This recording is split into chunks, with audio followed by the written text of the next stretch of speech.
इस क्वेश्चन में देखो बच्चों कह रहा है कि एक आइडियल गैस है, 1 मोल है और 300 केल्विन टेम्परेचर है। ए से बी ले जाया गया है, तो यहाँ से यहाँ ले जाया गया है, तो ये तो एक्सपेंशन का प्रोसेस है, वॉल्यूम बढ़ रहा है। वॉल्यूम मीटर क्यूब में दिया है, प्रेशर पास्कल में दिया है, 4 metre cube, 2 metre cube, 100 pascal, 200 pascal. कह रहा है वर्क डन कितना होगा, तो टेम्परेचर हम लोग को यही रखा है। अब यहाँ से देखो 200 इंटू 2 400, 4 इंटू 100 400, तो ये प्रोसेस कैसा दिया हम लोग को, आइसोथर्मल प्रोसेस है।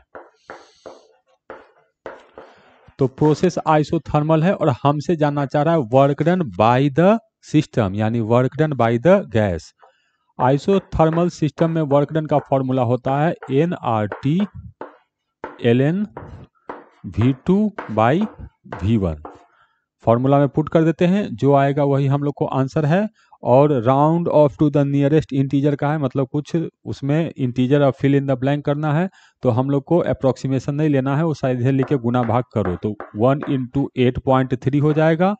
टेम्परेचर हो गया हम लोग को 300 केल्विन, और ये आ गया ln 4, V2 4 है और V1 2 है, तो ये आ गया हम लोग को 8.3 इंटू 300 इंटू ln 2, और कह रहा है ln 2 का वैल्यू इतना लो, तो पुट कर देते हैं, तो 8.3 इंटू 300 इंटू 0.6931।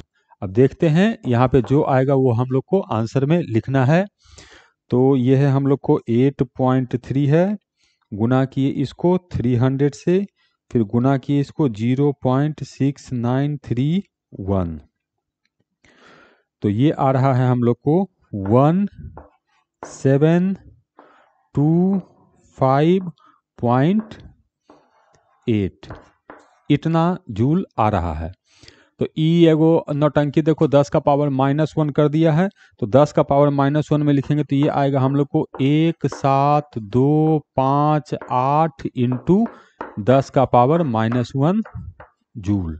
तो यहाँ जो नंबर फिल करेंगे वो होगा हम लोग को 17258, 17258, तो ये हम लोग का यहाँ पर आंसर होगा।